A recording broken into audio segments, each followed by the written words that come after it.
பிதா குமாரன் பரிசுத்த ஆவியின் திரேக திருநாமம் நம் அனைவரையும் ஆசீர்வதித்து காப்பாராக. ஆமேன்.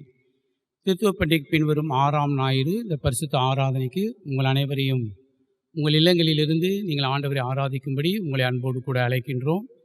இந்த ஆராதனைக்கு ஆரம்பமாக நாம் யாவரும் முழங்கால் படியிட்டு ஆண்டவரை நோக்கி ஜெபம் செய்வோம்.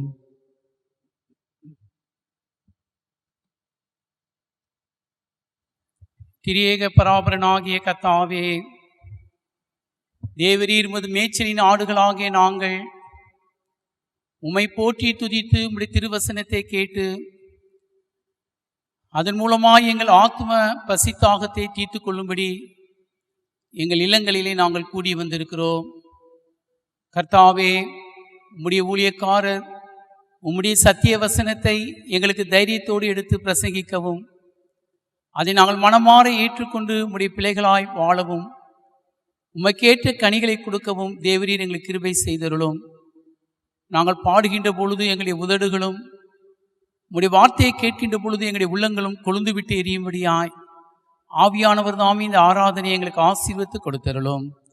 இயேசு கிறிஸ்துவின் பொற்பாதம் பணிந்து ஜெபிக்கிறோம் ஜீவனுள்ள பிதாவே. ஆமேன்.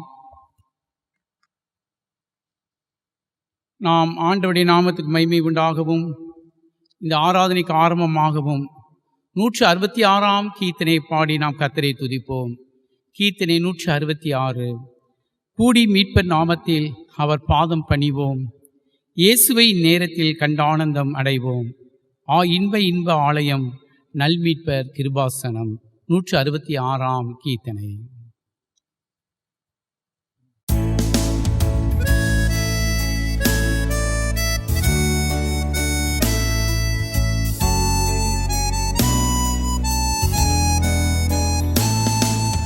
கூடி மீட்பர் நாமத்தில் அவர் பாதம் பணிவோம், இயேசுவை நேரத்தில் கண்டானந்தமடைவோம்.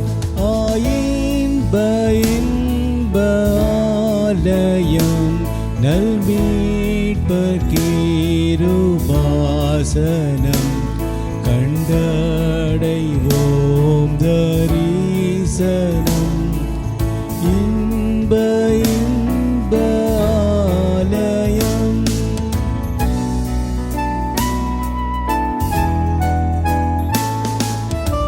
இரண்டு மூன்று பேர் ஒன்றாய் வேண்டும் போது வருவார், வாக்கு போல தயவாய் ஆசீர்வாதம் தருவார்.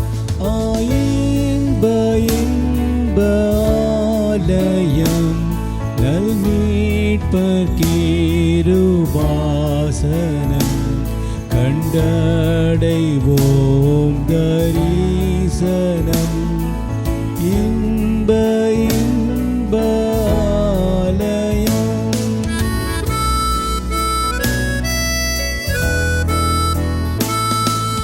சொற்ப பேராய் கூடினும் கேட்பதெல்லாம் தருவார், வாக்குப்படி என்றைக்கும் இயேசு நம்மோடிருப்பார். இன்ப ஆலயம் நல்மீட்பர் கிருபாசனம் கண்டடைவோம் தரிசனம். இன்ப ஆலயம்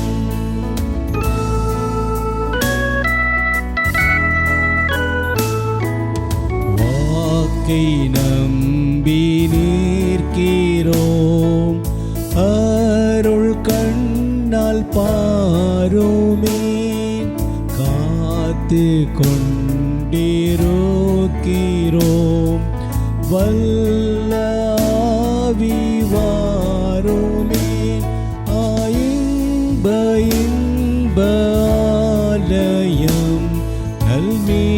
மீட்பர் கிருபாசனம் கண்டடைவோம் தரிசனம் இன்ப இன்ப ஆலயம்.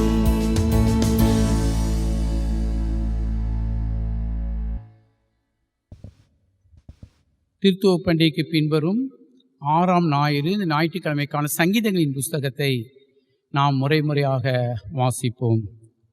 இந்த நாள் கண்டு குறிக்கப்பட்டிருக்கிற சங்கீதம் 130ஆம் சங்கீதம் 1ஆம் வசனம் முதல் 12ஆம் வசனம் வரை நாம் யாவரும் நம்முடைய இல்லங்களிலே முறையாக வாசிப்போம். சங்கீதங்களின் புஸ்தகம் 139ஆம் சங்கீதம் 1ஆம் வசனம் முதல். கர்த்தாவே, நீர் என்னை ஆராய்ந்து அறிந்திருக்கிறீர். என் உட்கார்தலையும் என் எழுந்திருக்கையிலும் நீர் அறிந்திருக்கிறீர். என் நினைவுகளை தூரத்திலிருந்து அறிந்திருக்கிறீர். நான் நடந்தாலும் படுத்திருந்தாலும் என்னை சூழ்ந்திருக்கிறீர். என் வழிகள் எல்லாம் உமக்கு தெரியும். என் நாவில் சொல் பிறவாததற்கு முன்னே இதோ கர்த்தாவே, அதையெல்லாம் நீர் அறிந்திருக்கிறீர். முற்புறத்திலும் பிற்புறத்திலும் நீர் என்னை நெருக்கி உமது கரத்தை என் மேல் வைக்கிறீர். இந்த அறிவு எனக்கு மிகுந்த ஆச்சரியமும் எனக்கு எட்டாத உயரமுமாயிருக்கிறது. உம்முடைய ஆவிக்கு மறைவாக எங்கே போவேன்? உம்முடைய சமூகத்தை விட்டு எங்கே ஓடுவேன்? நான் வானத்திற்கு ஏறினாலும் நீர் அங்கே இருக்கிறீர். நான் பாதாளத்தில் படுக்கை போட்டாலும் நீர் அங்கேயும் இருக்கிறீர். நான் விடியற் காலத்து செட்டைகளை எடுத்து சமுத்திரத்தின் கடையாந்தரங்களில் போய் தங்கினாலும் அங்கேயும் உமது கை என்னை நடத்தும், உமது வலது கரம் என்னை பிடிக்கும். இருள் என்னை மூடிக்கொள்ளும் என்றாலும் இரவும் என்னை சுற்றிலும் வெளிச்சமாய் இருக்கும். உமக்கு மறைவாக இருளும் அந்தகாரப்படுத்தாது. இரவும் பகலை போல வெளிச்சமாய் இருக்கும். உமக்கு இருளும் வெளிச்சமும் சரி. பிதாவுக்கும் குமாரனுக்கும் பரிசுத்த ஆவியானவருக்கும் மகிமை உண்டாவதாக. ஆதியிலும் இப்பொழுதும் எப்பொழுதுமாக சதாகாலம் இருக்கிறபடியே. ஆமென். நாம் மீண்டும் ஆண்டவருடைய நாமத்துக்கு மகிமையாகவும் நாம் கர்த்தரை ஆராதிக்கும் வண்ணமாக 111ஆம் ஞானப்பாடலில் முதல் 4 கவிகளை நாம் பாடுவோம். ஞானப்பாடல் 111 முதல் 4 கவிகளை நாம் யாவரும் சேர்ந்து நாம் பாடுவோமாக. ஞானப்பாடல் 111 முதல் 4 கவிகள். பாதகரின் தீவினைக்கும் பாவிகளின் பாதைக்கும் துர்ச்சனரின் தோழமைக்கும் மார்க்கத்துக்கும் மிகவும் தூரமாகி கர்த்தரை தேடி தன் இதயத்தை அவருக்கு ஒப்பு கொடுத்தோன், என்றும் வாக்கியம் பெருத்தோன். ஞானப்பாடல் 111 முதல் 4 கவிகளை பாடுவோம்.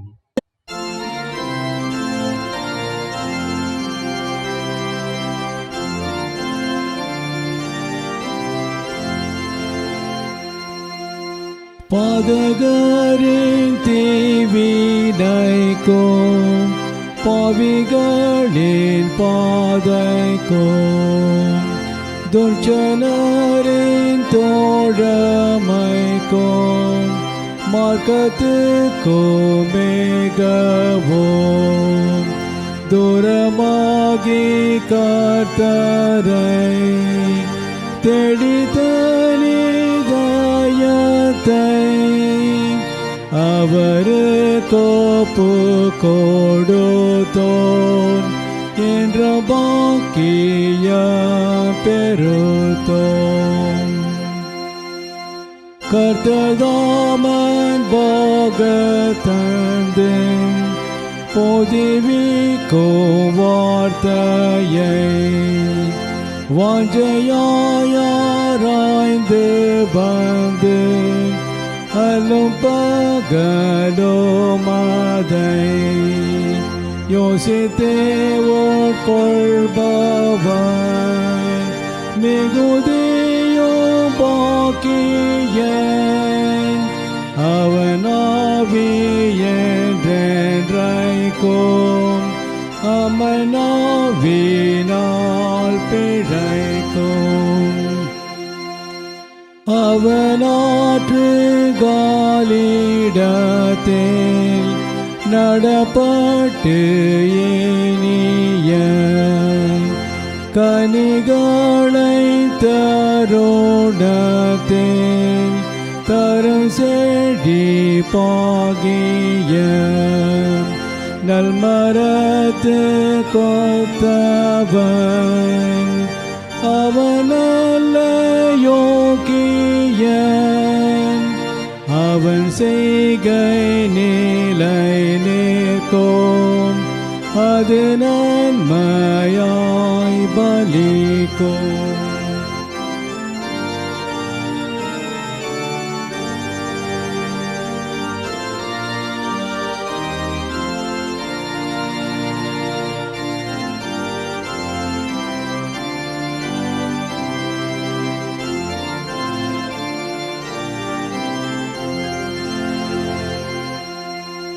ஆகிலுமாகாதவர்கள் காற்றில் ஓடி போம்பத, நியாய தீர்ப்பிலே அவர்கள் தள்ளப்பட்டு அழிவர். நீதிமான்களின் வழி கர்த்தருக்கு மகிழ்ச்சி, அது ரட்சிப்பாய் முடியும், தீயர் வழியோ அழியோ.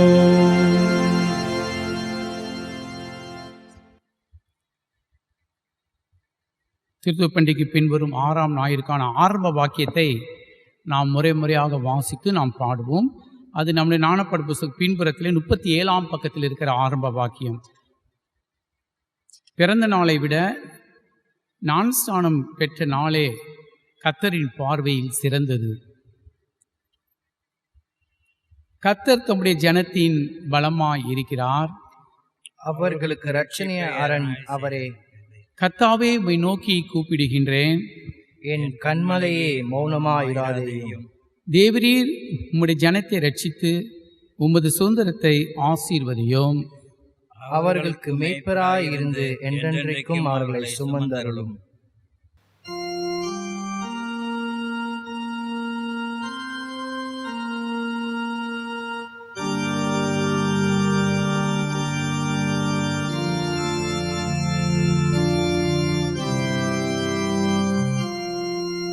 கர்த்தர் தம்முடைய ஜனத்தின் பலமாயிருக்கிறார்,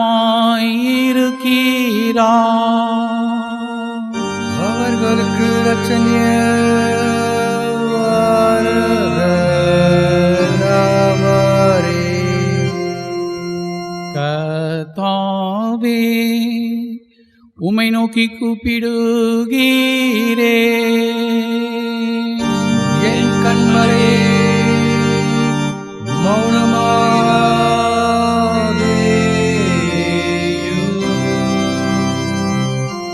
தேவரீ உமது ஜனத்தை ரட்சித்து உமது சுதந்திரத்தை ஆசீர்வதியும். அவர்களுக்கு மெய்ப்பராயிருந்து என்றென்றைக்கும் அவர்களை சுமந்தருளும்.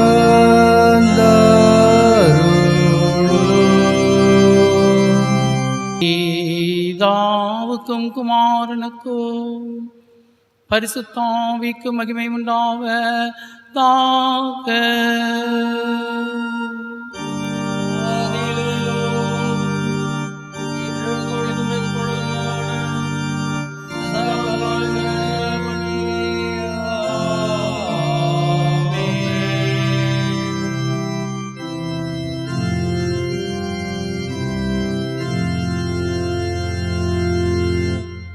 நீங்கள் உங்கள் அபாத்திரத்தன்மையையும் உங்கள் பாவ குற்றங்களையும் உணர்ந்தறிந்து பராபனுக்கு முன்பாக உங்களை தாழ்த்துங்கள்.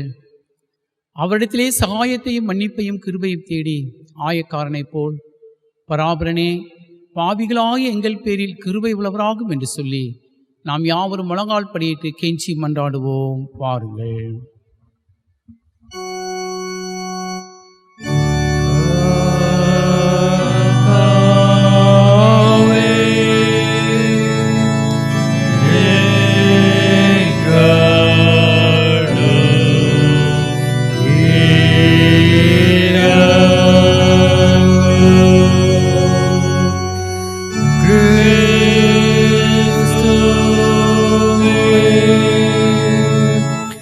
Yeah.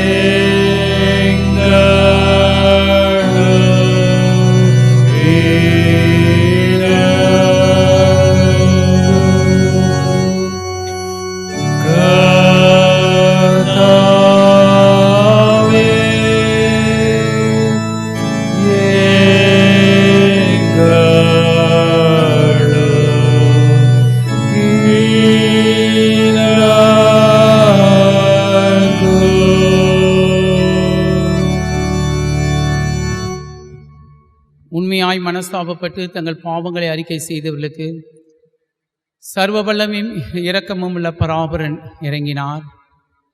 அவர் ஆகாதவனுடைய மரணத்தை விரும்பாமல் ஆகாதவன் தன் வழியை விட்டு திரும்பி பிழைப்பதையே விரும்புகிறார்.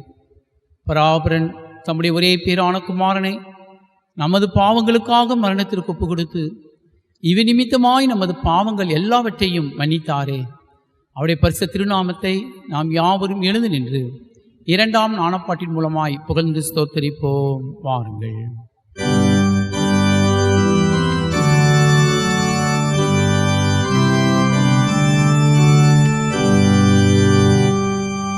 உன்னதங்களில் இருக்கிற பராபரனுக்கு மகிமாயோ, பூமியிலே சமாதானமோ, மனிதர் பேரிலே பிரியாமும் உண்டாவதாக.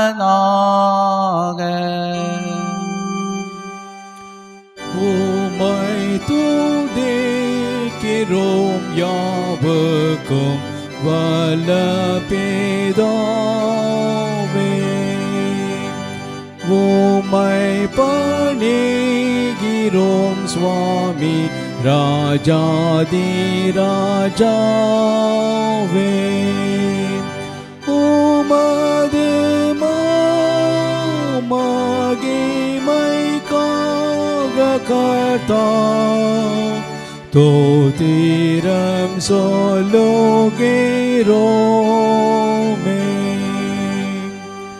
கிறிஸ்தே இரங்கும் குமாரனே கடன் செலுத்தி லோகத்தின் பாவத்தை நீக்கிடும் தேவாட்டு கோட்டி எங்கள் மனோ கேளோம் பிதாவினது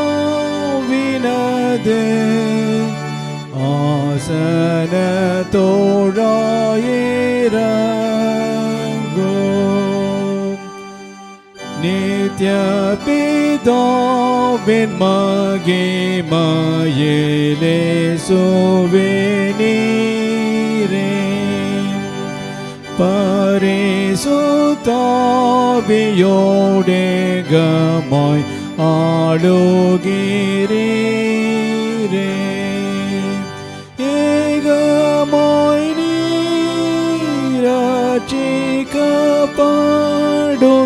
நீரட்சிக்கப்படுகிறீர் உன்னத கர்த்தரே. ஆமென்.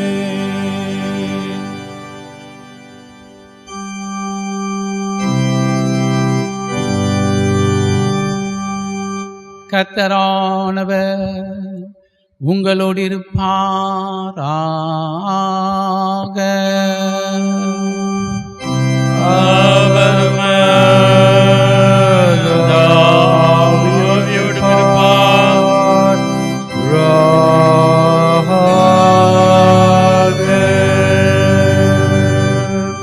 ஆண்டவரை நோக்கி ஜெபம் செய்வோமாக.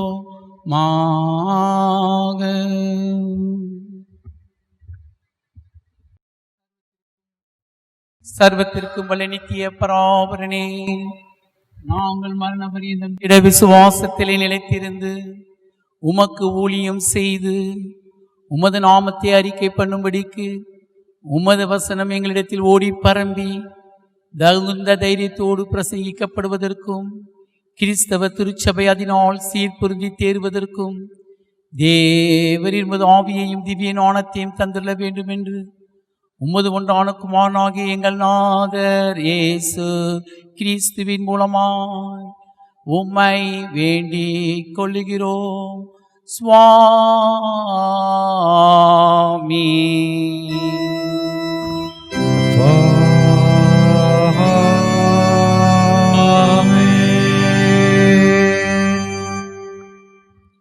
திருத்துவ பண்டிகைக்கு பின்வரும் 6ஆம் ஞாயிறு.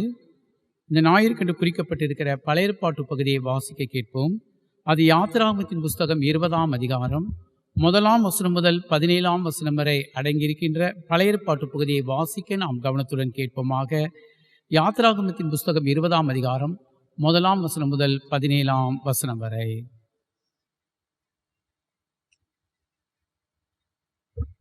தேவன் பேசி சொல்லிய சகல வார்த்தைகளும் ஆவன. உன்னை அடிமைத்தன வீடாகிய எகிப்து தேசத்திலிருந்து புறப்பட பண்ணின உன் தேவனாகிய கர்த்தர் நானே. என்னை அன்றி உனக்கு வேறே தேவர்கள் உண்டாயிருக்க வேண்டாம். மேலே வானத்திலும் கீழே பூமியிலும் பூமியின் கீழ் தண்ணீரிலும் உண்டாயிருக்கிறவைகளுக்கு ஒப்பான ஒரு சொரூபத்தையாகிலும் யாதொரு விக்கிரகத்தையாகிலும் நீ உனக்கு உண்டாக்க வேண்டாம்.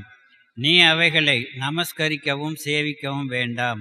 உன் தேவனாய் கர்த்தராயிருக்கிற நான் எரிச்சலுள்ள தேவனாய் இருந்து என்னை பகைக்கிறவர்களை குறித்து பிதாக்களுடைய அக்கிரமத்தை பிள்ளைகளிடத்தில் 3ஆம் 4ஆம் தலைமுறை மட்டும் விசாரிக்கிறவராய் இருக்கிறேன்.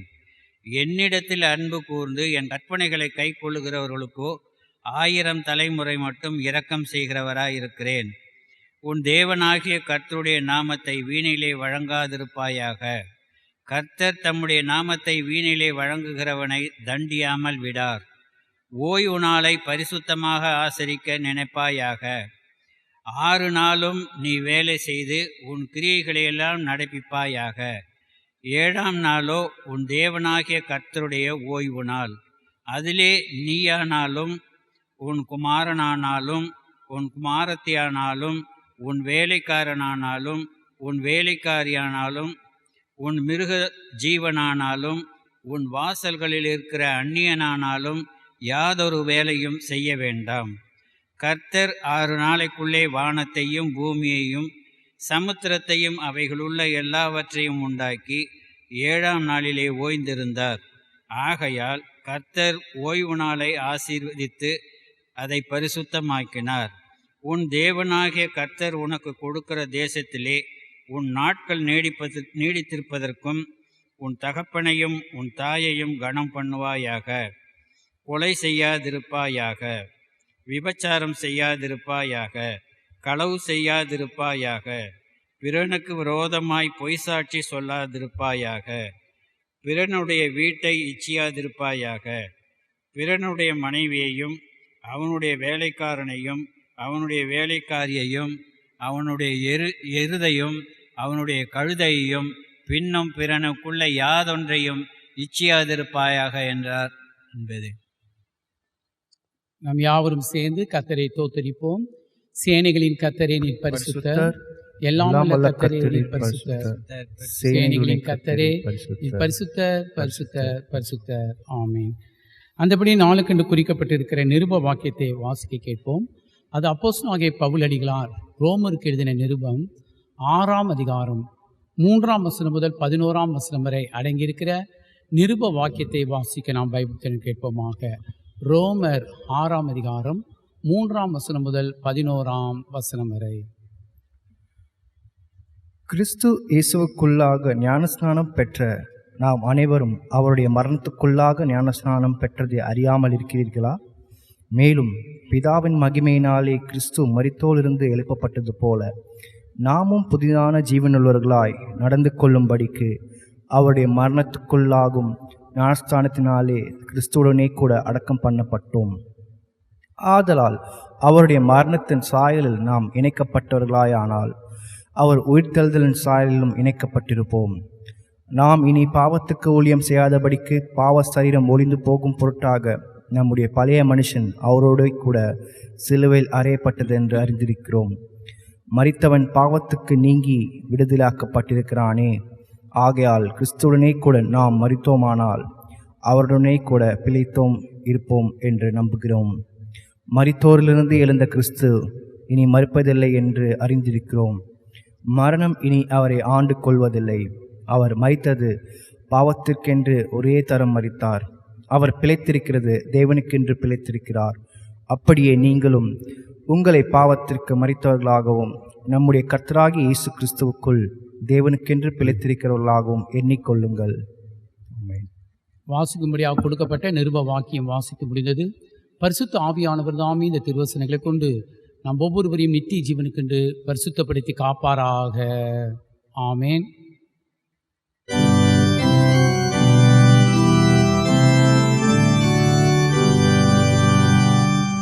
நீங்கள் சுத்தமாகும்படிக்கு உங்கள் பேரிலே சுத்தமான தண்ணீரை தெளிப்போ. உங்களுக்கு நவமான இருதயத்தையும் உங்கள் உள்ளத்திலே நம்முடைய ஆவியையும் தந்து உங்களை நமது கட்டளைகளில் நடக்கவும் நமது நியாயங்களை கைக்கொள்ளவும் அதன்படி செய்ய பண்ணுவோம் என்று சேனைகளின் கர்த்தர் சொல்லுகிறார்.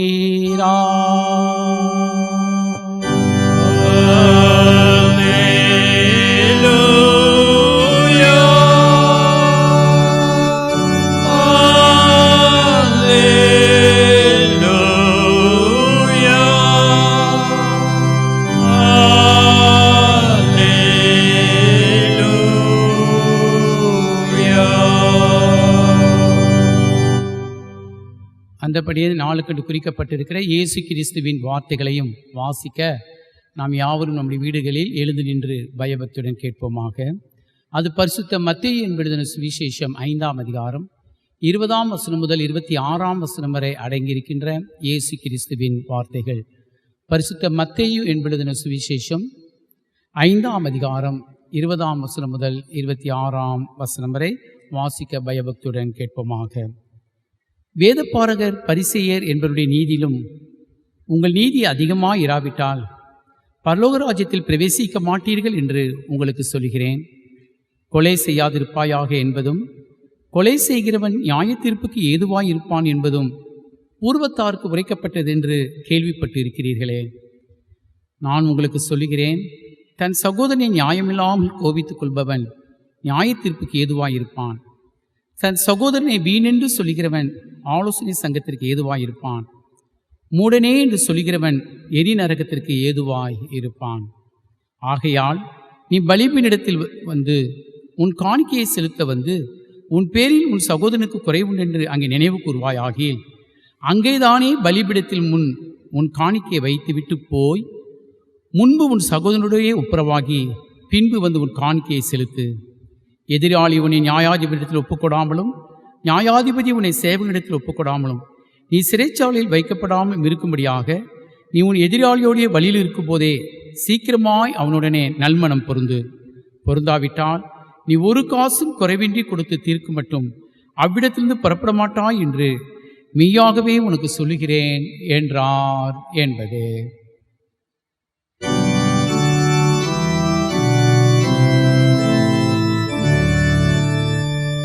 பராவரண்டின் நல வார்த்தைக்காக அவருக்கு தோத்தீரா. கிறிஸ்துவே உமக்கு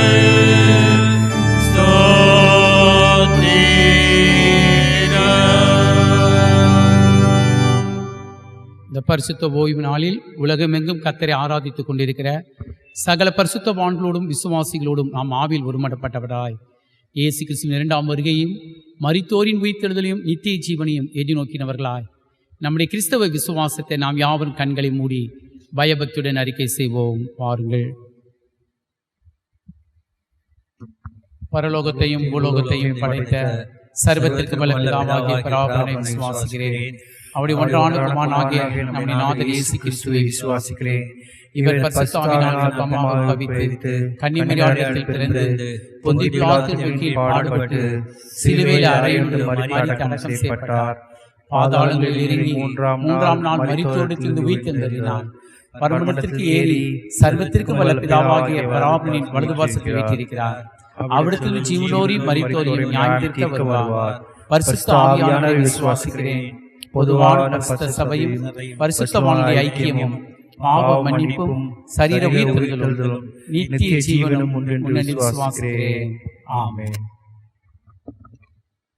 நாம் அறிக்கை செய்த இந்த உண்மையான விசுவாசத்திலே நம்முடைய மரண பரியந்தம் நாம் ஒவ்வொருவரும் இயேசு கிறிஸ்துவுக்கு சாட்சிகளாய் வாழ பரிசுத்த ஆவியானவர் தாமே நம் அனைவரையும் பலப்படுத்தி காப்பாராக. ஆமென்.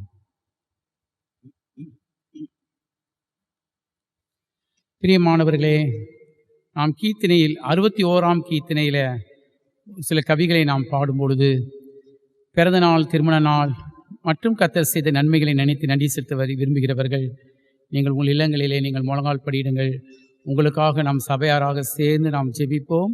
நாம் 61ஆம் கீர்த்தனையை நாம் யாவரும் சேர்ந்து பாடுவோம். நன்றி செலுத்துவாயே என் மனமே, நன்றி செலுத்துவாயே. அதில் 7ஆம் கவி, ஆண்டவர் தாசரே அன்பின் பெருக்கத்தால் ஆசீர்வதிப்பதாலே அருமையாக நன்றி செலுத்துவாயாக என் மனமே, நீ நன்றி செலுத்துவாயாக.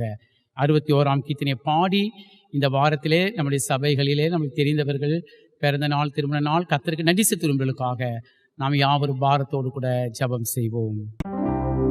நன்றி செலுத்துவாயே என் மனமே, நீ நன்றி செலுத்துவாயே.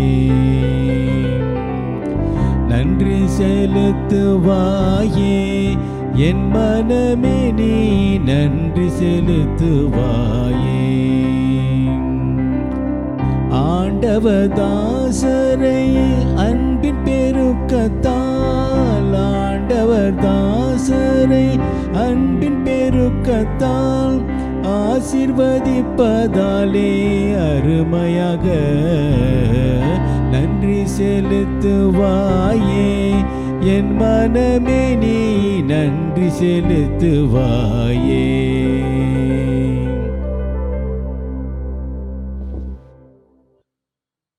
அன்றியும் அவருடைய தீர்மானத்தின்படி அழைக்கப்பட்டவர்களாய் அவரிடத்தில் அன்பு கூறுகிறவர்களுக்கு சகலமும் நன்மைக்கு எதுவாய் நடக்கும் என்று சொல்லி பார்க்கிறோமே. என்னை நோக்கி கூப்பிடு, உனக்கு அறியாததும் உனக்கு எட்டாததுமான பெரிய காரியங்களை நான் செய்வேன். அவர்கள் அவரை நோக்கி கூப்பிட்டார்கள். அவர்களுடைய எல்லா சத்தத்தையும் அவர் கேட்டு அவர்களை எல்லா இக்கட்டுக்கும் நீங்களாக்கி ரட்சித்தார். சிங்க குட்டிகள் பசியாய் கிடந்து தாழ்ச்சி அடையும் கர்த்தரை தேடுகிறவர்களுக்கு ஒரு நன்மையும் குறைப்படாது. இப்பொழுது யாக்கோபே, உன்னை சிருஷ்டித்தவரும் உன்னை தெரிந்து கொண்டவருமாகிய கர்த்தர் சொல்கிறதாவது, பயப்படாதே. நீ தண்ணீரை கடக்கும் பொழுது நான் உன்னோடு இருப்பேன், நீ ஆறுகளை கடக்கும் பொழுது அவைகள் உன் மீது பரலுவதில்லை. நீ நெருப்பில் இருந்தாலும் வேகாதிருப்பாய், அக்னி ஜுவாலை உன் பேரில் பற்றாது. கிருபையும் இரக்கம் நிறைந்த பரிசுத்தமுள்ள பிதாவே, நன்றி நிறைந்த உள்ளத்தோடு கூட நாங்கள் உம்மை துதிக்கிறோம், ஸ்தோத்தரிக்கிறோம், ஸ்தோத்தரிக்கிறோம், ஸ்தோத்தரிக்கிறோம். ராஜா, ஒரு மனிதன் தன் குழந்தையை சுமப்பது போல, ஒரு தாய் தன் குழந்தையை தேற்றுவது போல நாங்கள் நடந்து வந்த பாதை எல்லாவற்றிலும் நீ எங்களோடு கூட இருந்து ராஜா எங்களை ஆசீர்வதித்து பலப்படுத்தி திடப்படுத்தினீரே, அதற்காக உமக்கு நன்றி செலுத்துகிறோம். ராஜா, இந்த வாரத்திலே தங்கள் பிறந்த நாளை கொண்டாடுகின்ற அடியார்களுக்காக நாங்கள் உமக்கு நன்றி செலுத்துகிறோம். தாயின் கற்பத்திலிருந்து வெளிவந்தது முதல் இத்தனை நாட்களாய் இவர்களை நீர் தூக்கி நீர் சுமந்தி தாங்கினீர், ஏந்தி நீர் பாதுகாத்தீர், தப்புவித்தீர், ரட்சித்தீர். அதுக்காக உமக்கு நன்றி செலுத்துகிறோம். கர்த்தர் எங்களை பாதுகாத்தார், தப்புவித்தார், இப்பொழுதும் தப்புவிக்கிறார், இனியும் தப்புவிப்பார் என்று இப்படி தாசன் சொன்னது போல நாங்களும் பிறந்த நாளை கொண்டாடுகின்ற புதிய ஆண்டுக்குள் பிரவேசிக்கிற போது அடியார்களை எமது வல்லமையான கருத்தில் ஒப்புக் கொடுக்கிறோம். ராஜா, யாரெல்லாம் தங்கள் இல்லங்களில் இருந்து பிறந்த நாளுக்காக ஜெபிக்கிறார்களோ, தேவனுடைய பலத்த கரம் அவருடைய இல்லங்களிலே இறங்கி அவருடைய சிரசை ஆசீர்வதிக்கும்படியாக நாங்கள் ஜெபிக்கிறோம். ராஜா, கர்த்தருடைய ஆவியானவர் எங்கே உண்டோ அங்கே விடுதலை உண்டு என்று சொல்லி நாங்கள் பார்க்கிறோமே. பரிசுத்த ஆவியானவர் தாமே அவளோடு கூட இருந்து புதிய ஆண்டிலே புதிய பலத்தினாலும் புதிய வல்லமையினாலும் கிருபையினாலும் முடி சூட்டி அனுப்பும்படியாக நாங்கள் ஜெபிக்கிறோம். ராஜா, உனக்கு இருக்கிற இந்த பலத்தோட போ, உன்னை அனுப்பிக்கிற நானுவளவாய் என்று சொல்லி கிதியோனை அனுப்பின ஆண்டவர் இந்த அடியார்களையும் புதிய ஆண்டுக்குள் அனுப்பிடலும். திருமண நாளை கொண்டாடுகின்ற அடியார்களுக்காக நன்றி செலுத்துகிற ராஜா, ஆவியானவரே இந்த திருமண நாளிலே தேவரீர் கூட இருந்து இம்மட்டுமாய் கணவனும் மனைவியுமாய் இசைந்து வாழும்படி ஒருவர் பாரத்தை ஒரு சுமந்து ஒருவரில் அன்பு கூர்ந்து சமூகத்தில் கொடுத்த வாக்குறுதியை ஒருபோதும் மறவாமல் நீ அவர்களை ஆசீர்வதித்தீரே, அதற்காக ஸ்தோத்திர. ராஜா, அவருடைய சந்நிதி பரிசுத்தமுள்ள சந்நிதியாக உருவாகி இந்த பூமியை சேர்த்துக் கொள்ள கிருபை தாரும். பரலோக ஆசீர்வாதங்களினாலும் பூலோக ஆசீர்வாதங்களினாலும் நீ ஆசீர்வத்திலும் குழந்தைய பாக்கியம் இல்லாத மணமக்களையும் கருத்தில் ஒப்புக் கொடுக்கிறோம்.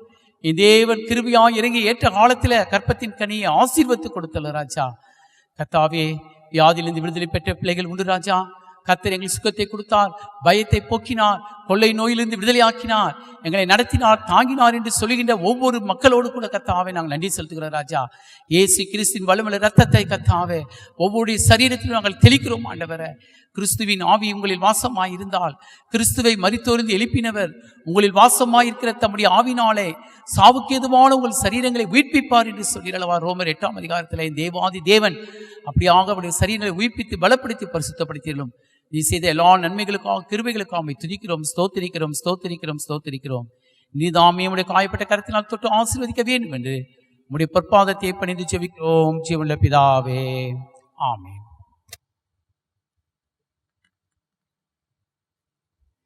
பிறந்த நாள், திருமண நாளை கொண்டாடுகின்ற அருமையான அடியார்களே, கர்த்தர் உங்களோடு கூட தொடர்ந்து உங்களை ஆசீர்வதித்து சுமந்து காப்பாராக. பலவீனத்தில் சுகவீனத்தில் விடுதலை கொடுத்த ஆண்டவர் உங்களை தொடர்ந்து அந்த பலவீனத்திலிருந்து விடுதலை கொடுத்து காப்பாராக. ஆமென். இயேசுவின் இரத்தம் ஜெயம். கர்த்தர் உங்களை ஆசீர்வதிக்கட்டும். ஆமென்.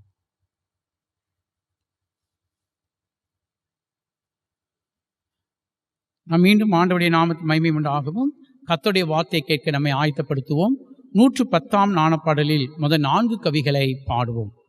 10 கற்பனைகளை மையமாக வைத்து எழுதப்பட்ட நாணப்பாடல் இது. 110வது நாணப்பாடல். 12 கவிகளை நாம் பாட வேண்டும். அப்போதான் 10 கற்பனையின் முழுமை அதில் இருக்கிறது. ஆனால் நேரம் இல்லாதபடினாலே 110ஆம் நாணப்பாடல் முதல் 4 கவிகளை பாடி நாம் கர்த்தருடைய வார்த்தை கேட்க நம்மை ஆயத்தப்படுத்துவோம்.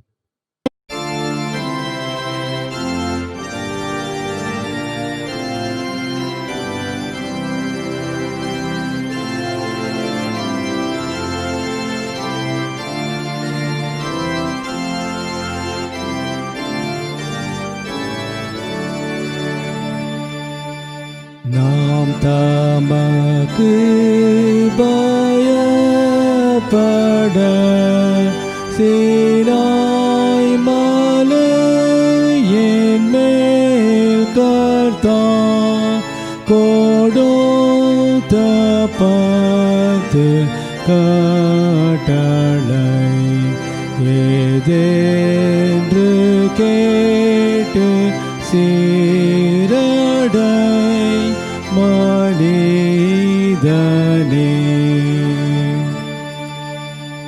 உன் தேவனாம் கர்த்தர் நாமே வேறொன்றையும்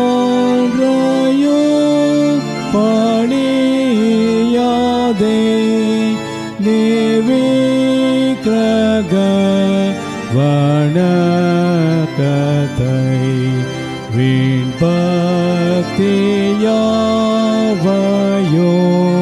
பகை மனிதனே. கர்த்தாவே நாமத்தை வேணில் வணங்காயேனெனில்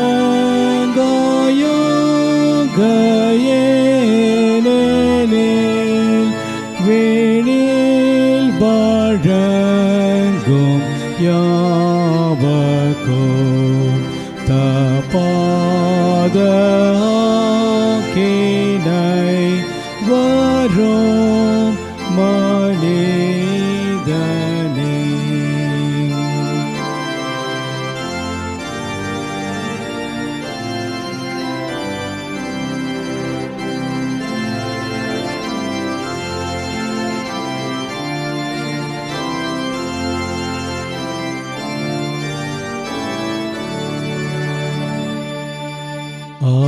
இயேசு சுவாமி தேவரே இதற்கொத்தாசை பண்ணுவேன்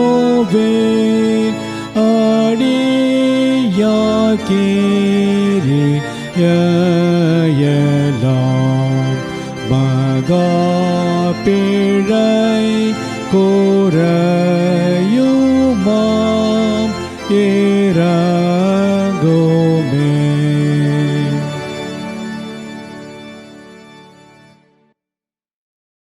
நம்முடைய பிதாவாகிய கடவுளிடமிருந்தும் ஆண்டவராகிய இயேசு கிறிஸ்துவிடமிருந்தும் உங்கள் யாவருக்கும் கிருபையும் சமாதானம் உண்டாவதாக. ஆமென். நம் அனைவரும் கண்களை மூடி 258ஆம் கீர்த்தனையின் மூலமாக கர்த்தரை புகழ்ந்து துதிப்போம். வாருங்கள்.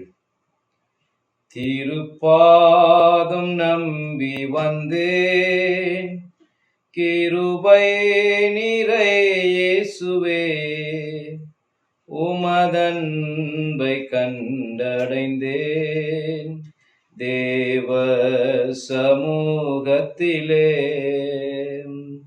உமதன்பை கண்டடைந்தேன் தேவ சமூகத்திலே என்னை நோக்கி கூப்பிடு என்றேன். இன்னல் துன்ப நேரத்திலும் என்னை நோக்கி கூப்பிடு என்றேன். இன்னல் துன்ப நேரத்திலும் கருத்தாய் விசாரித்து என்றும் கனிவோடென்னை நோக்கிடுமே. திருப்பாதம் நம்பி வந்தேன், கிருபை நிறை இயேசுவே. உமதன்பை கண்டடைந்தேன் தேவ சமூகத்திலே. வாரும் மகா தூய ஆவியானவரே, உம்மை விசுவாசிக்கிற எங்கள் உள்ளத்தில் நீர் தங்கி இருந்து அதை உமது அன்பினால் நிரப்பி அருளும். பற்பல மொழிகள் பேசும் பற்பல நாட்டினரை ஒரே விசுவாசம் உடையவர்களாய் இருக்கும்படி கூட்டி சேர்க்கிற தேவரீர், உமது சத்தியத்தை கொண்டு எங்களை உமக்கென்று பிரதிஷ்டை செய்தருளும். உமது வார்த்தையே சத்தியம் சுவாமி. ஆமென். கிறிஸ்துவுக்குள் அன்பார்ந்தவர்களே, திருத்துவ பண்டிகைக்கு பின்வரும் 6ஆம் ஞாயிறு ஆகிய இன்றைய ஞாயிற்றுக்கிழமைக்கென்று அருளுரை பகுதியானது இன்றைக்கு நாம் பாடிய படிவாக்கியத்திலிருந்து கர்த்தருடைய வார்த்தையை தியானிக்க கர்த்தர் நமக்கு கிருபை உதவி செய்வாராக. இன்றைக்குரிய படிவாக்கியமானது அது எசேக்கியா தீர்க்க தரிசன புத்தகம் 36ஆம் அதிகாரம் 26, 27 வசனங்களை நாம் தியானத்திற்கென்று எடுத்துக்கொள்வோமாக. உங்களுக்கு நவமான இருதயத்தை கொடுத்து உங்கள் உள்ளத்திலே புதிதான ஆவியை கட்டளையிட்டு கல்லான இருதயத்தை உங்கள் மாம்சத்திலிருந்து எடுத்து போட்டு சதையான இருதயத்தை உங்களுக்கு கொடுப்பேன் என்றார் என்பது. அன்புக்குரியவர்களே, இன்றைய படிவாக்கியத்தின் விளக்கம் என்ன, எந்த நோக்கத்தோடு இதை இன்றைக்கு நாம் கேட்டோம் என்றால்,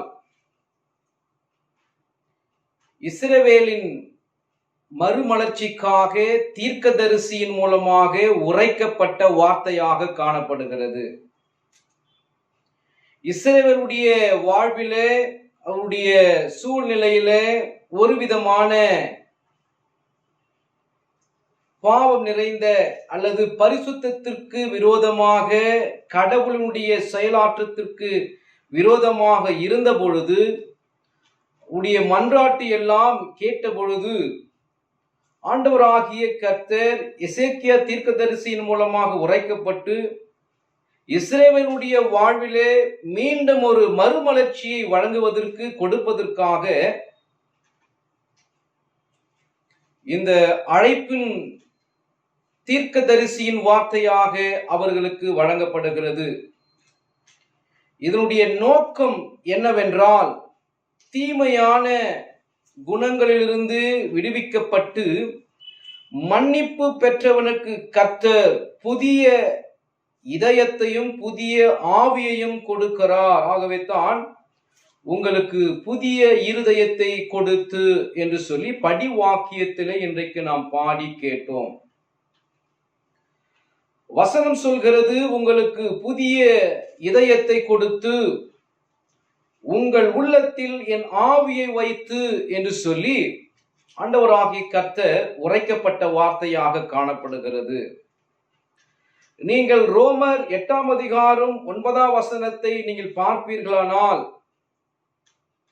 தேவனுடைய ஆவி உங்களில் வாசமாயிருந்தால் நீங்கள் மாம்சத்துக்குட்பட்டவர்களாய் இல்லாமல் ஆவிக்குட்பட்டவர்களாய், கிறிஸ்துவின் ஆவி இல்லாதவன் அவருடையவன் அல்ல என்று சொல்லி சொல்லப்பட்டிருக்கிறது. ஆகவே கிறிஸ்துவின் ஆவி நமக்குள் இல்லை என்றால் நாம் கிறிஸ்து நமக்குள் இல்லை, அவருக்கு சொந்தமானவர்கள் அல்ல என்று சொல்லி பிரித்து காண்பிக்கப்படுகிறது. ஆகவே தீர்க்கதரிசியினுடைய வார்த்தை உங்களுக்கு நவமான இருதயத்தை கொடுத்து உங்கள் உள்ளத்திலே புதிதான ஆவியை கட்டளையிட்டு என்ற வசனம் தான் அங்கு சொல்லப்பட்டிருக்கு. ஆகவே 2 மாற்றம் இங்கு காணப்படுகிறது. ஒன்று, புதிய இதயத்தை கொடுக்கிறார். இரண்டாவதாக கபடான ஆவியை எடுத்து போட்டு பாவம் நிறைந்த ஆவியை அகற்றிவிட்டு கர்த்தர் சொல்லுகிறார், உங்கள் உள்ளத்திலே புதிதான ஆவியை கட்டளையிட்டு.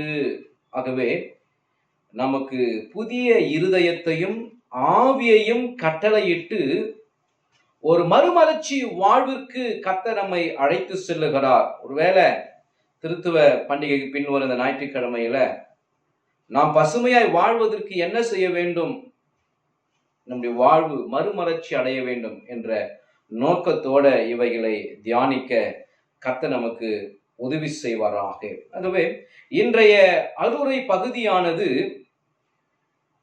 இருதயத்தை மையப்படுத்திய அருளுரையாக காணப்படுகிறது. நமது சரீரம் சார்ந்த அருளுரை.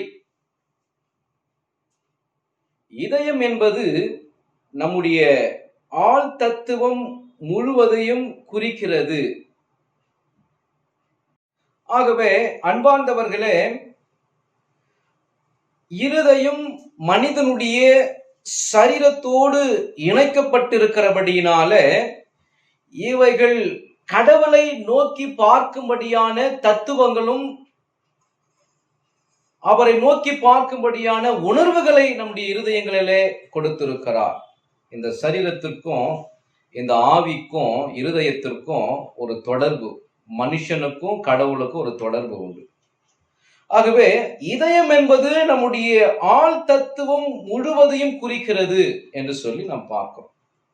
வேதத்துல பல இடங்களில நீங்கள் ஆதியாகமத்தில் இருந்து வெளிப்படுத்தும் விசேஷம் மட்டுமாய் பார்க்கின்ற பொழுது இதயத்தை குறித்ததான செய்திகளை அநேக இடங்களிலே நாம் பார்க்கலாம். அவைகளில மனிதருடைய இதயத்தின் வகைகள் ஒரு சில வகைகளை சொல்லி நான் தலைப்புக்குள்ளாக செல்லலாம் என்று சொல்லி ஆசிக்கிறேன். முதலாவது வகையாக இந்த இதயம் 2 வகைப்படுகிறது. சதையான இதயம், கல்லான இதயம். இன்றைக்கு சொல்லுகிறார், இஸ்ரவேல் ஜனங்கள் மத்தியில மறுமலர்ச்சி ஏற்படுத்தும்படியாக, பசுமையான வாழ்க்கை வாழும்படியாக கர்த்தர் உரைக்கிற தீர்க்க தரிசன வார்த்தை என்னவென்றால், உங்களுடைய உள்ளங்களிலே கல்லான இருதயத்தை எடுத்து போட்டு சதையான இருதயத்தை வைக்கிறேன். ஆகவே தான் உங்களுக்கு நவமான இதயத்தை கொடுப்பேன். அவர் கொடுக்கிறவர், அவர் தருகிறவர், நம்மை மேலே உயர்த்தி நம்மை ஆசீர்வதித்து நம்முடைய வாழ்க்கையை அழகு பார்க்கிற கடவுளாக காட்சியளிக்கிறார். அன்புக்குரியவர்களே, இரண்டாவதாக இந்த இதயம் கல்லான இதயம். கல்லான இதயம்னாக்கா பாவம் நிறைந்த இதயம், மற்றவர்கள் மீது இரக்கம் காட்டாத இதயம், மற்றவருடைய உணர்வுகளை புரிந்து கொள்ளக்கூடாத ஒரு இதயம், சட்டென்று சொல்லி பேசிவிடுகின்ற இதயம், பிறருடைய மனதை புண்படுத்தப்படுகிற இதயம், அது கல்லான இதயம். எரேமியா 13:9 நீங்கள் பார்ப்பீர்களானால், எல்லாவற்றையும் பார்க்கிலும் இதயமே திருக்குள்ளதும் மகா கேடு உள்ளதுமா இருக்கிறது, அதை அறியத்தக்கவன் யார்? இதயம் என்பது மனுஷனுடைய இதயம், அது மகா கேடு உள்ளதா இருக்கிறது. ஆகவே இன்றைய பரிசுத்த ஓய்வு நாளிலே இந்த மகா கேடு உள்ள இதயத்தை மாற்றுவதற்கு உங்களுடைய இல்லங்களிலே, உங்களுடைய அறைகளிலே இந்த வார்த்தையை கேட்டுக்கொண்டிருக்கிற கர்த்தருடைய ஜனமே, உங்களுக்கு அழைப்பு கொடுக்கிறார். எசேக்கியா தீர்க்கதரிசியின் மூலமாக அழைப்பு கொடுக்கிறார். நவமான இதயத்தை கொடுக்க, புதிய ஆவியை கொடுக்க அவர் ஆயத்தமாயிருக்கிறார். அவைகளை பெற்றுக்கொள்ள நீங்கள் ஆயத்தமா இருக்கிறீங்களா? சாலமோன் ஞானி சொல்றாரு, நீதிமொழிகள் 23:26, என் மகனே, உன் இருதயத்தை எனக்கு தா, கர்த்தர் கேட்கிறார். ஆதியாகமம் 6:5 பார்ப்போமானால், மனுஷனின் இருதயத்தின் நினைவுகள் பொல்லாதவை. பொல்லாத இருதயம், எனக்குள் இருக்கிற இருதயம் அது பொல்லாதவைகளாய் இருக்கிறது. அது மகா கேடுகளை நிறைவிக்கப்படுகிறதாய் காணப்படுகிறது. சாலமோன் ஞானி இந்த சூழ்நிலையில ஒரு வார்த்தை அழகாய் சொல்லுகிறார். 1 ராஜாக்கள் 3:9 நீங்கள் பார்ப்பீர்களானால், 1 ராஜாக்கள் 3:9, அடியேனுக்கு ஞானமுள்ள இருதயத்தை கொடும். இன்றைக்கு ஒவ்வொருவரும் கேட்கப்போம். ஞானமுள்ள இருதயம் ஒவ்வொரு கிறிஸ்தவ குடும்பங்களுக்கு, ஒவ்வொரு கணவன் மனைவி பிள்ளைகளுக்கு, கர்த்தருடைய அடியார்களுக்கு ஞானமுள்ள இருதயத்தை பெற்றுக்கொள்ளணும். சங்கீதக்காரர் சொல்லுகிறார், உமது வாக்கை என் இருதயத்தில் வைத்து வைத்தேன். சங்கீதம் 7:9, தேவரீர் இருதயங்களையும் உள்ளந்திரியங்களையும் சோதித்து அறிகிறவர். இதெல்லாம் இருதயத்தினுடைய வகைகள். முதலாவது நவமான இருதயம். மனுஷனுக்கு கர்த்தர் கொடுக்கிற இருதயம் நவமான இருதயம். கடவுளால் புதுப்பிக்கப்பட்ட இருதயம் அது கர்த்தருக்கு சொந்தமாய் இருக்கிறது. ஆகவே தான் இஸ்ரவேல் ஜனங்களுக்கு சொல்லுகிறார், நான் உங்களுக்கு நவமான இருதயத்தை கொடுப்பேன். அப்படி என்றால் நவமான இருதயத்தை கொடுத்த உடனே அத்தனை ஜனங்களும் இறைவனுக்கு சொந்தமானவர். ஏன்னா கேடு உள்ளதா இருந்த இருதயத்தை, பாவ நிறைந்த இருதயமா இருந்த இருதயத்தை கர்த்தர் அவைகளை மாற்றி நவமான புதிதான இருதயத்தை வைக்கிறார். இதுதான் சத்தியம். அதற்கு புதிதான ஆவியை கட்டளையிடுகிறார். ஆகவே இந்த இருதயம் கர்த்தருக்கு சொந்தமானது. அந்த இருதயம் என்று சொல்லுகின்ற பொழுது அந்த மனுஷன், அந்த ஜனத்தார் கர்த்தருக்கு சொந்த மாணவர்களாய் நாம் காட்சியளிக்கிறோம். ஆகவே நவமான இருதயம் உள்ளவர்களாய் இன்றைக்கு நாம் வாழ்ந்து கொண்டிருக்கிறோமா? இன்றைக்கு வாசிக்கப்பட்ட பழைய ஏற்பாட்டு பகுதியை நாம் கேட்டோம். யாத்திராகமம் 20:1-17 நாம் பார்ப்போமானால், இந்த புதிதான இதயம் தரித்தவர்கள் அல்லது நவமான இருதயம் உடையவங்க என்ன செய்வாங்கன்னா, அவருடைய செயல்கள், கிரியைகள் கடவுளுடைய கற்பனைகளுக்கு கீழ்ப்படுகின்ற மனுஷர்களாக காணப்படுகிறார்கள். ஆகவே இந்த நவமான இருதயமுடைய ஜனத்தாருக்கு கர்த்தர் கொடுக்கிற ஆசீர்வாதம் என்ன? நன்றாக கவனிக்கணும். யாத்திராகமத்தின் புத்தகம் 20:6 பாருங்க, தயவு கூர்ந்து.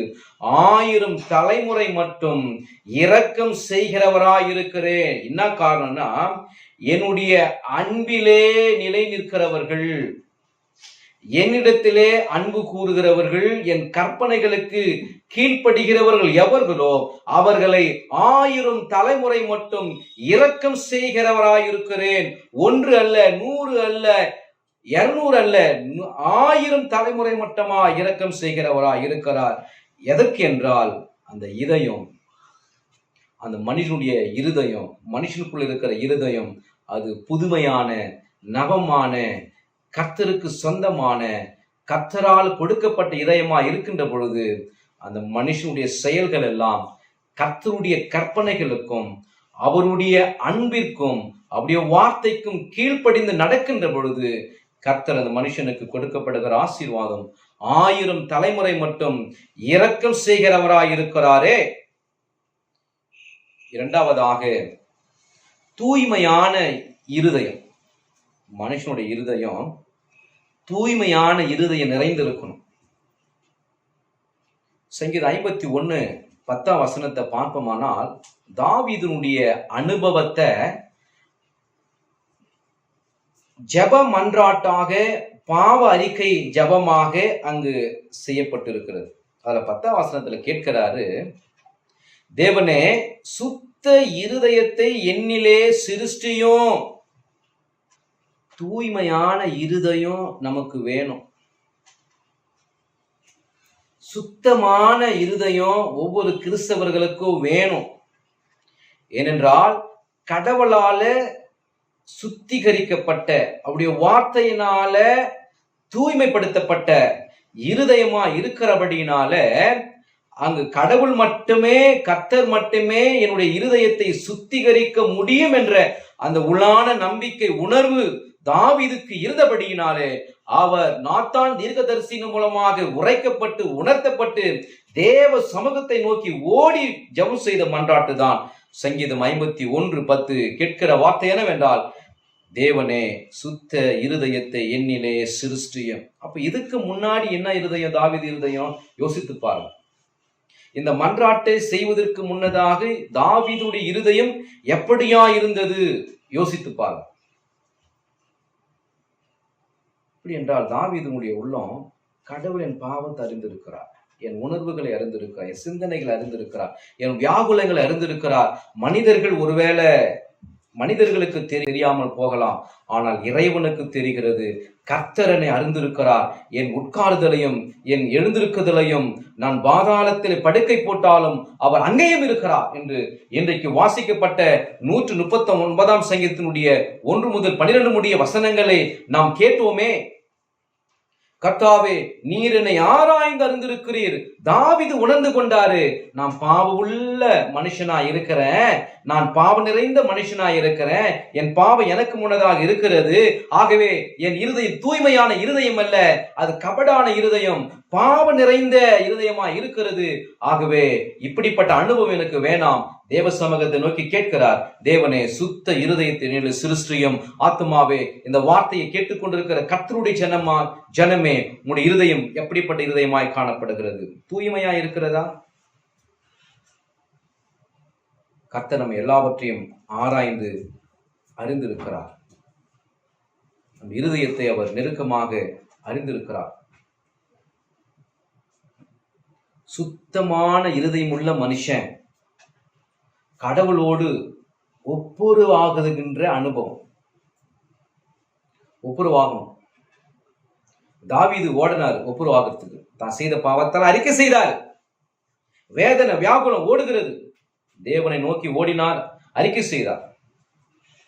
ஆகவே தான் இன்றை கூறிய சுவிசேஷ பகுதி வாசிக்க கேட்டோம். மத்தேயு 5:20 முதல் 26 படியாக 2 சம்பவங்கள் அங்கு சொல்லப்பட்டிருக்கிறது. உன் பேரில் உன் சகோதரனுக்கு குறை உண்டென்று அங்கே நினைவு கூர்வாயாகில் அங்கே தானே பலிபீடத்தின் முன் உன் காணிக்கையை வைத்துவிட்டு போய் முன்பு உன் சகோதரனுடனே ஒப்புரவாகி பின்பு வந்து உன் காணிக்கையை செலுத்து. இது இருதயத்தை சுத்திகரிக்கப்படுகின்ற ஒரு நேரம், நம்மை ஆராய்ந்து அறிந்து உணர்த்தப்படுகின்ற நேரம். ஆத்துமாவே, உன் உள்ளத்தோடு போராட்டத்தோடு சஞ்சலத்தோடு நெருக்கத்தோடு வாழ்ந்து கொண்டிருக்கிறாயோ? கர்த்தருடைய வேத வசனம் உங்களை நோக்கி வந்து கொண்டிருக்கிறது, உணர்த்தப்படுகிறது. ஒப்புரவாக்கப்பட்ட அனுபவம் நமக்கு உண்டா? தாவீது செய்தார். சுவிசேஷ வாக்கியம் நமக்கு உணர்த்தப்படுகிறது. ஒப்புரவா காணிக்க முக்கியமல்ல, உன் இதயத்தை பார்க்கிறார். நம்முடைய இருதயத்தை அவர் பார்க்கிறார், வாஞ்சிக்கிறார். ஆகவே தான் உன் காணிக்கை நீ பிற்பாடு செலுத்து. நம்முடைய காணிக்கை முக்கியம் அல்ல, நம்முடைய இதயம், நம்முடைய உள்ளம் அது புதுப்பிக்கப்பட்ட இதயமாய் இருக்க வேண்டும். அது கர்த்தருடைய இரத்தத்தினால் தூய்மைப்படுத்தப்பட்ட இருதயமாய் இருக்க வேண்டும். ஆகவே தான் தாவீது உணர்ந்து கொண்டார். இன்றைக்கு வாசிக்கப்பட்ட சுவிசேஷ பகுதிகளும் நமக்கு உணர்த்தப்படுகிறது. போய் உன் சகோதரனோட ஒப்புரவாகி பின்பு உன் காணிக்கையை செலுத்து. அப்படி என்ற என்னுடைய காணிக்கை முக்கியம் அல்ல. கர்த்தருடைய பார்வையில என் இதயம், என் மனம், என் உள்ளம், என் ஆவி அவருக்கு முக்கியமாக தெரிகிறது. ஆகவே ஒப்புரவாக்கப்பட்ட இதயம் அது தூய்மைப்படுத்தப்பட்ட இதயம். சுத்தமுள்ளவனாக நம்மை சுத்திகரிக்க அவர் ஆயத்தமாயிருக்கிறார். இதே மத்தேயு 5:25 பார்ப்பீர்களானா, நீ உன் எதிராளியோடு வழியில் இருக்கும் போதே சீக்கிரமாய் அவனோடு நல்மனம் பொருந்த அனுபவங்களை பாருங்க. இன்றைக்கு கூறிய சுவிசேஷ வாக்கியம் தயவு கூர்ந்து நன்றாக படித்து பாருங்க.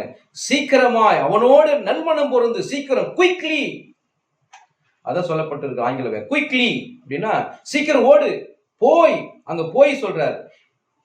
இங்கு சீக்கிரமா என்ற வார்த்தையை பயன்படுத்துறாங்க. நல்மனம் பொருந்து, ஏன்னா உன் இதயம் அடிந்து கொண்டு இருக்கிறது, உன் இதயமானது மரணத்தை நோக்கி கொண்டிருக்கிறது, உன் இதயமானது சஞ்சலத்திற்குள்ளாகி சென்று கொண்டிருக்கிறது, உன் இதயமானது அக்கிரமத்திலும் பாவத்திலையும் நோக்கி கொண்டிருக்கிறது. ஆகவே அதை சுத்திகரிப்பதற்கு ஒப்புருவாக்கப்பட்ட அனுபவம், சீர்பொருந்தப்பட்ட அனுபவமாய் இருக்கின்ற பொழுது கர்த்தர் நம்மை தூய்மைப்படுத்துகிறவராய் இருக்கிறார். அப்படி நான் தூய்மைப்படுத்திக் கொள்ளவில்லை என்றால், அதே மத்தேயு 22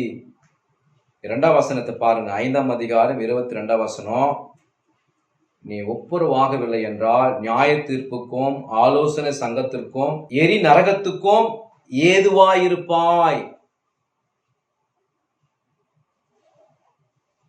மரணத்துல எரி நரகத்துக்கும் ஆலோசனை சங்கத்துக்கும் நியாய தீர்ப்புக்கும் ஒப்பு கொடுக்கிற அனுபவங்களையும் இங்கு சொல்லுகிறார். திருவிருந்து சமயத்துல நம் அனைவரும் பாடுகிற ஒரு பாடல், திருவிருந்து சமயத்தில் ஆயத்தப்படுத்தப்படுகின்ற பொழுது நம் அனைவரும் உணர்ந்து பாடுகின்ற லுத்தருடைய ஞானப்பாட்டு மறக்க முடியாது. 170ஆம் ஞானப்பாட்டை மறக்க முடியாது. எழுதுறாரு லுத்தர், தூய இருதயத்தை நீர் கர்த்தாவே என்னிலே சிருஷ்டியும், திட ஆவியை தேவரீர் என் உள்ளத்திலே புதுப்பியும். இப்பாடலை நினைவு கூர்ந்து நாம் பாடுவோமானால் நிச்சயமாகவே புதுப்பிக்கப்பட்ட இருதயம், தூய்மையாக இருக்கின்ற இருதயம், அந்த அனுபவத்தில் வாழ்கின்ற பொழுது கர்த்தர் நம்மை நல்ல நிலையில கொண்டு செல்ல சித்தமாக இருக்கிறார். மூன்றாவதாக, இந்த இதயம் சதையான இதயம். சதையான இருதயம் என்று சொல்லி பார்க்கின்ற பொழுது இதுல இரத்தமும் சதையும் ஒன்றாக இணைந்து உயிரூட்டம் கொடுக்கின்ற உயிர் உள்ள இதயமாக மாறுகிறது. ஆகவே தான் எசேக்கியா தீர்க்கதரிசியானவர் இந்த வார்த்தை சொல்லுகின்ற பொழுது, கல்லான இதயத்தை உங்கள் மாம்சத்திலிருந்து எடுத்து போட்டு சதையான இருதயத்தை உங்களுக்கு கொடுப்பேன். ஆகவே இது நாள் வரைக்கும் கல்லான இதயமா நம்ம இருந்திருக்கோம். கல்லான இதயம் மற்றவங்க கிட்ட ஒப்புரவாகாது, மற்றவங்க கிட்ட நல்மனம் பொருந்த மாட்டாங்க. அது பாவத்தோடு வாழ்ந்து கொண்டிருக்கிற இருதயம், பிறரை வஞ்சிக்கின்ற இருதயம், பிறர் மீது எரிகின்ற ஆவி உடையவர்களாய் வாழ்கிற இருதயம், அந்த நேசிப்பு அன்பின் பகிர்தல் இல்லை, கர்த்தருடைய அன்பை பகிர்ந்து கொள்ள முடியாதபடிக்கு கல் நெஞ்சக்காரர்கள் சொல்லுவார்கள் அல்லவா, அந்த அனுபவம் நமக்கு வேண்டாம். இன்றைக்கு கல்லான இதயத்தை எடுத்து போட அவர் ஆயத்தமா இருக்கிறாரு. இப்பொழுது சதையான இதயத்தை கொடுக்க அவர் ஆயத்தப்படுகிறார், நம்மை அழைக்கிறார். ஆத்துமாவே நம்மை ஒப்பு கொடுப்போமா? ஆகவே கல்லான இதயத்தை பிரித்து சதையான இதயத்தை பொருத்துவதற்கு கர்த்தர் நமக்கு நல்ல அனுபவத்தை கொடுக்கிறார், அழைப்பு கொடுக்கிறார். சதையான இருதயத்தை உங்களுக்கு கொடுப்பேன் என்றாரே, அதை பெற்றுக்கொண்டு அவருடைய வருகை மட்டும் இந்த பூமியில வாழ்நாள் முழுவதும் அவருடைய பிள்ளைகளை வாழ்வதற்கு இந்த வார்த்தைகள் நமக்கு சாட்சியாக விளங்கட்டும். இந்த வார்த்தைகள் நமக்கு புதுப்பிக்கப்பட்ட வார்த்தைகளாக காணப்படட்டும். ஆகவே இன்றைக்கு கூறிய வேதவசனமெல்லாம் நமக்கு சொல்லிக் கொடுக்கிற பாடம் என்னவென்றால், என் இதயம் நவமான இதயமா இருக்கட்டும், என் இதயம் தூய்மையான இதயமா இருக்கட்டும், என் இதயம் சதையான இருதயமா இருக்கட்டும். சதையான இருதயம் என்பதற்கு என்ன அர்த்தம்னா, இன்றைக்கு வாசிக்கப்பட்ட நிருப வாக்கியம் ரொம்ப அருமையான பகுதி. ரோமர் 6ஆம் அதிகாரத்தினுடைய 3 முதல் 11 முடிய வசனங்களை நாம் பார்ப்போமானால், நமது பழைய பாவ மனிதன் சாகடிக்கப்பட வேண்டும். எபேசியர் 4:22-24. பிறகு அந்த பழைய மனிதனின் இடத்தில் நமக்கு ஒரு புதிய மனமும் புதிய இருதயமும் சதையான இருதயத்தை கர்த்தர் கொடுத்து நம்மை ஆசீர்வதிக்கிறார். ஆகவே தான் என்று கூறிய வேதவசனமானது நீங்கள் நிறுவ பகுதியை நீங்கள் பார்ப்பீர்களானால் 6ஆம் வசனத்தை வாசிக்கிறேன். நாம் இனி பாவத்துக்கு ஊழியம் செய்யாதபடிக்கு பாவ சரீரம் ஒழிந்து போகும் பொருட்டாக நம்முடைய பழைய மனுஷன் அவரோடு கூட சிலுவையில் அறையப்பட்டது என்று அறிந்திருக்கிறோம். ஆகவே இந்த அன்பிலிருந்து, இந்த இரக்கத்திலிருந்து நம்மை பிரிக்காதபடிக்கு அவருடைய ஆவியோடு உண்மையோடு அன்பிலே நிலைத்திருக்க திரிய ஆண்டவர் நாம் உதவி செய்வாராக. இப்பொழுது இந்த சதையான இதயம் எதையும் தாங்குகிற இதயமாக மாறுகிறது. நெருக்கம் வந்தாலும் போராட்டம் வந்தாலும் அவை தாங்கக்கூடிய பலனை கர்த்தர் கொடுக்கிறார். 119 சங்கீதம் 11 வசனம் சொன்னது போல, நான் உமக்கு விரோதமாய் பாவம் செய்யாதபடிக்கு உமது வாக்கை என் இருதயத்தில் வைத்தேன். ஏன்னா இப்ப எனக்கு சதையான இதயம், அது ஜீவனுள்ள இருதயம். அந்த இதயத்துக்குள்ளே கர்த்தருடைய வாக்கை நான் வைக்கிறேன். அது மாறாதது, அது மறையாதது, எனக்கு உற்சாகத்தையும் பலனையும் கொடுக்கிறதா இருக்கிறது. ஆக இறுதியாக கிறிஸ்துவுக்கு அன்பார்ந்தவர்களே, இந்த தலைப்புகள் ஒருவேளை நமக்கு எளிமையானதாக காணப்படலாம். ஆனால் இந்த தலைப்புக்குள் ஜீவன் உண்டு, இந்த தலைப்புக்குள் உயிர் உண்டு. எவைகளுக்கெல்லாம் உயிர் உள்ளதோ அவைகளெல்லாம் விசேஷமானவர்கள். அந்த ரீதியாக ஆத்துமாவே, மனுஷனே, நமக்குள் உயிர் உண்டு, நாம் விசேஷமானவர்களாக காணப்படுகிறபடினாலே ஆண்டவர் புதிய இதயத்தையும் தூய்மையான இதயத்தையும் சதையான இதயத்தையும் கர்த்தர் கொடுத்து நம்மை பக்குவப்படுத்தி பலப்படுத்தி காப்பாராக. கடவுள் உங்களுக்கு 1000 தலைமுறை மட்டும் இரக்கம் செய்து பாராட்டி உங்களை ஆசீர்வதித்து காப்பாராக. ஆமாம். கண்களை மூடி ஜெபம் செய்வோம். அன்பு நிறைந்த நல்ல ஆண்டவரே, இந்த பரிசுத்தமான ஓய்வு நாளிலே நீர் கொடுத்த உன்னதமான வார்த்தைகளுக்காக, நீர் கொடுத்த புதுமையான சிந்தனைகளுக்காக நன்றி சொல்லுகிறோம். இந்த கொள்ளை நோய்களின் மத்தியிலே எங்களை வீடுகளிலே மிக பத்திரமாக பாதுகாத்து பராமரித்து எங்களையும் என்னுடைய திருச்சபை விசுவாசிகளையும் என்னுடைய உறவுகளையும் பிள்ளைகளையும் பாதுகாத்து புதிதான இருதயத்தோடு, தூய்மையான இருதயத்தோடு, சதையான இருதயத்தோடு உமது வாக்கை நாங்கள் வைத்து உமக்காக வாழ பிரகாசிக்க உதவி செய்யும். கேட்ட அத்தனை உள்ளங்களை ஆசீர்வதியும். இயேசு வழியா ஜெபத்தோடு குறிச்சு நல்ல பிதாவே, ஆமே. கர்த்தாவின் சமாதானம் உங்கள் அனைவரோடு தங்கி தாபரித்து காப்பராக. ஆமே. பிரியமானவர்களே, நாம் கர்த்தருடைய செய்தியை கேட்டோம். நவமான இருதயம், சதையான இருதயம், சுத்த இருதயம் என்று கர்த்தர் நம்மோடு கூட பேசினார். அதை நாம் இருதயத்தை மாற்றிவிட்டால் நம்முடைய முழு சரீரமும் கர்த்தருக்கு பிரியமானதாக இருக்கும் அல்லவா? அதை மனதில் வைத்து 170ஆம் ஞானப்பாடலை நாம் 3 கவிகளை பாடுவோம். அது பாடின பிறகு நாம் காணிக்கைகளுக்காக ஜெபித்து நாம் மன்றாட்டுக்கு செல்வோமாக. 170ஆம் ஞானப்பாடல் நாம் கர்த்தருடைய செய்தி கேட்டோம். அதை மனதில் வைத்து ஒப்புக் கொடுக்கும் மனமாக துஸ்த இதயத்தை கர்த்தாவே என்னில் சிருஷ்டியும் என்கிற 170ஆம் ஞானப்பாடலை நாம் உணர்ந்து பயபக்தியோடு பாடுவோம்.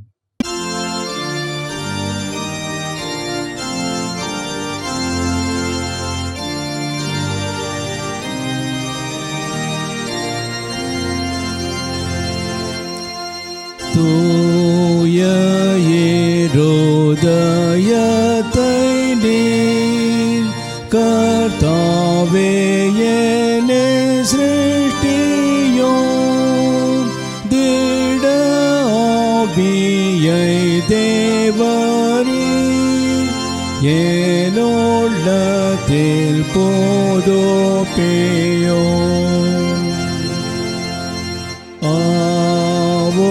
உம்முடைய முகத்தை விட்டெனை நீர் தள்ளாமலும், என்னிடத்தில் தேவாவியை பிரித்தெடுக்காமலுமேரும்.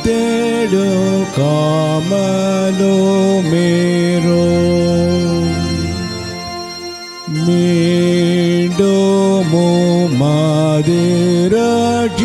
ரட்சிப்பேன், சந்தோஷத்தை தந்தருளும்.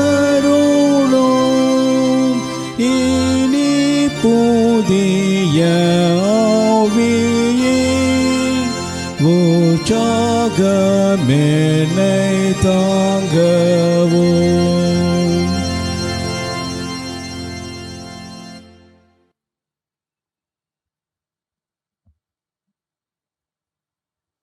இப்பொழுது நாம் நம்முடைய சபை மக்களாகி நீங்கள் நம்முடைய ஆலயத்திற்கு என்றும் ஆண்டவருக்கு என்றும் நீங்கள் கொடுத்திருக்கிற காணிக்கைகள், தசம பாகங்கள், சர்ச் ஃபண்ட், நன்கொடைகள் எல்லாவற்றையும் தேவ சமூகத்தில் வைத்து ஜெபிக்கிறோம்.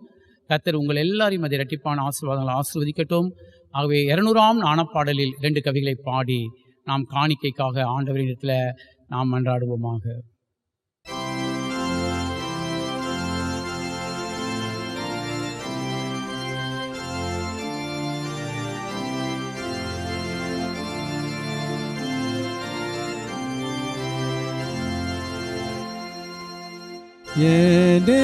Jai Swami Umake Ivai Padaikkiren Nirinda Kanikayaye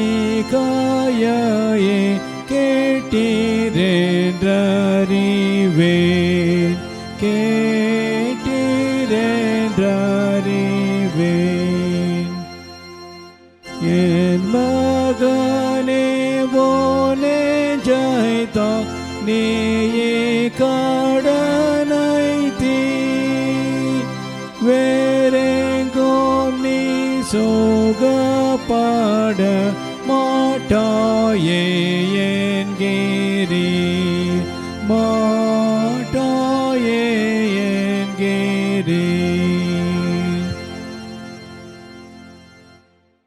ஜெபம் செய்வோம். நன்மையான எந்த ஈவும் பூர்ணமான எல்லா ஆசீர்வாதங்களும் பரலோகத்திலிருந்து உண்டாகி ஜோதிகளின் பிதாவிடத்திலிருந்து இறங்கி வருவதற்காக நாங்கள் உமக்கு நன்றி செலுத்துகிறோம் ராஜா. எங்கள் வாழ்க்கையில் வருகிற எல்லா ஆசீர்வாதங்களும் நீர் எங்களுக்கு தருகின்றீர். எங்கள் சுய பலத்தினாலோ எங்கள் சுய சக்தினாலோ நாங்கள் உழைக்கவில்லை, பிழைக்கவில்லை, இவைகளை சம்பாதிக்கவில்லை. நீர் கொடுத்த பலத்தினால் நாங்கள் உழைத்தோம், பிழைத்தோம், இவைகளை சம்பாதித்தோம் ராஜா.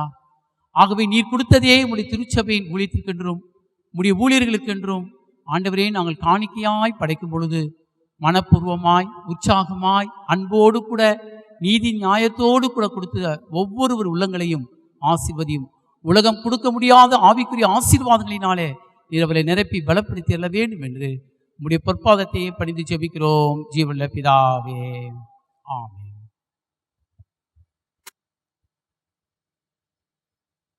நாம் யாவரும் முழங்கால் படியிட்டு ஆண்டவரை நோக்கி ஜெபம் செய்வோம்.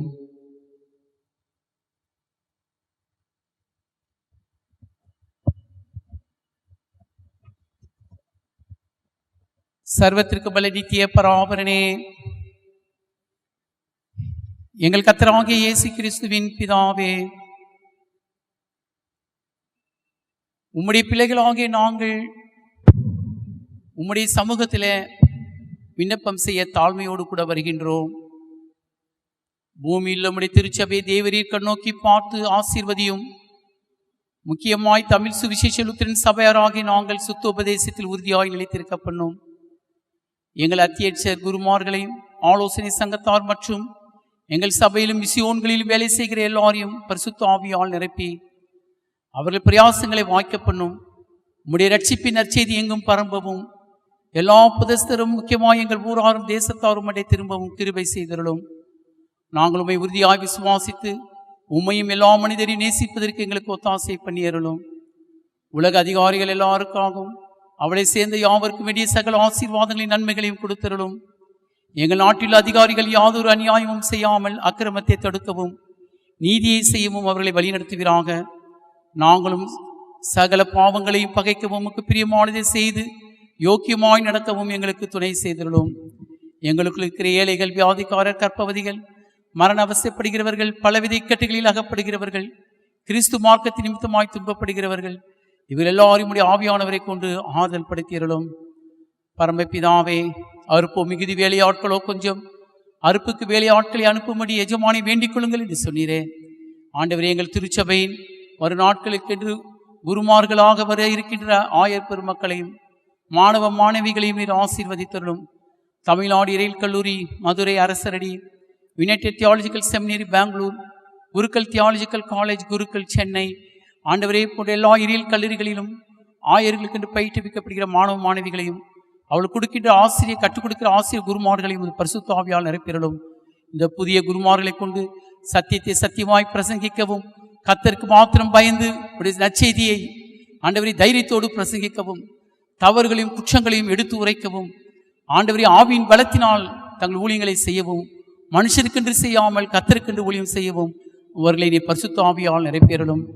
பரம தகப்பனே, நாங்கள் மிகுதியாய் பாவங்களை செய்கிறவர்களாய் இருப்பதினால் யாதொரு நன்மைக்கும் பாத்திரவான்கள் அல்ல.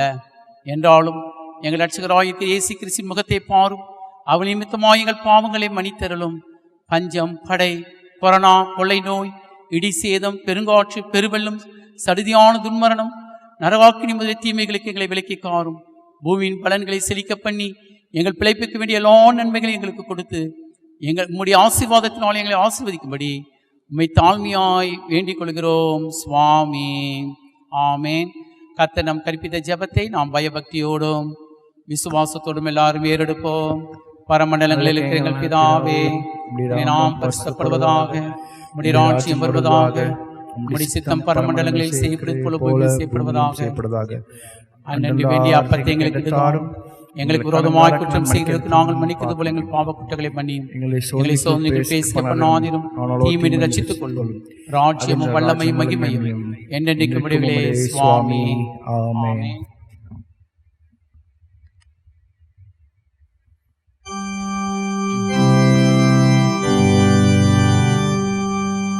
கர்த்தரானவர் உங்களோடு இருப்பாராக.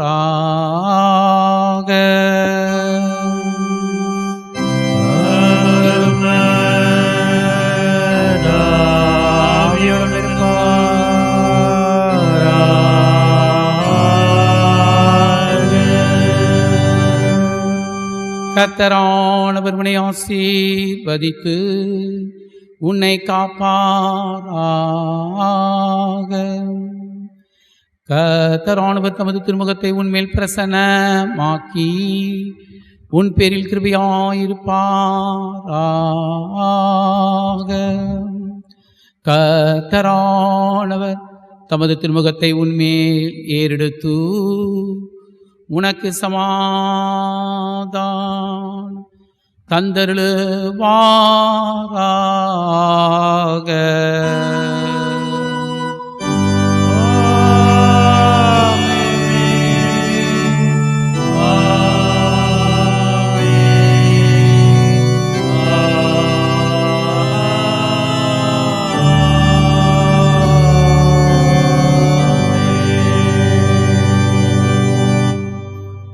நாம் கடைசியாக நம்மை நம்முடைய ஆத்துமத்தையும் நம்முடைய சரீரத்தையும் ஆண்டவருக்கு ஒப்புக் கொடுத்தவர்களாக 105ஆம் நாணப்பாடலில் 3ஆம் 4ஆம் கவி பாடி நம்மை ஒப்புக் கொடுப்போம்.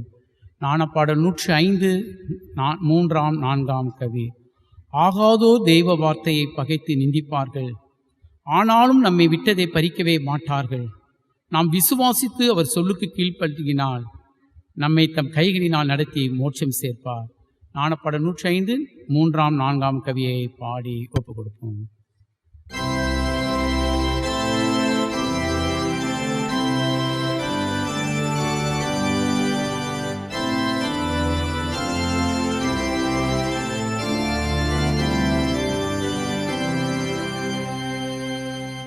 ஆகாதோ தேவ வார்த்தையை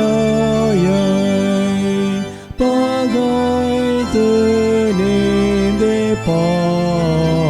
நம்மை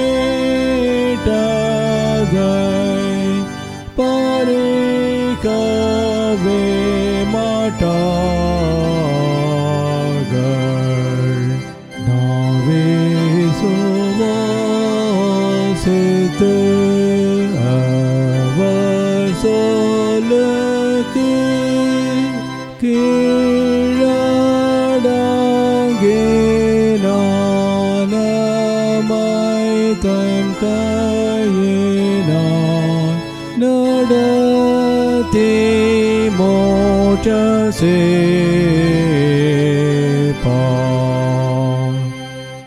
கிறிஸ்துவே பேயும் லோகமும் பயமுறுத்தினாலும்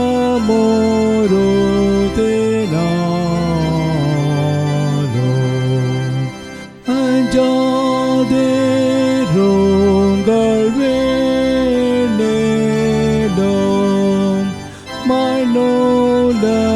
gelo malo mahadaya bara tudai nirpava palam dedano me kate savelo ali Jayameva.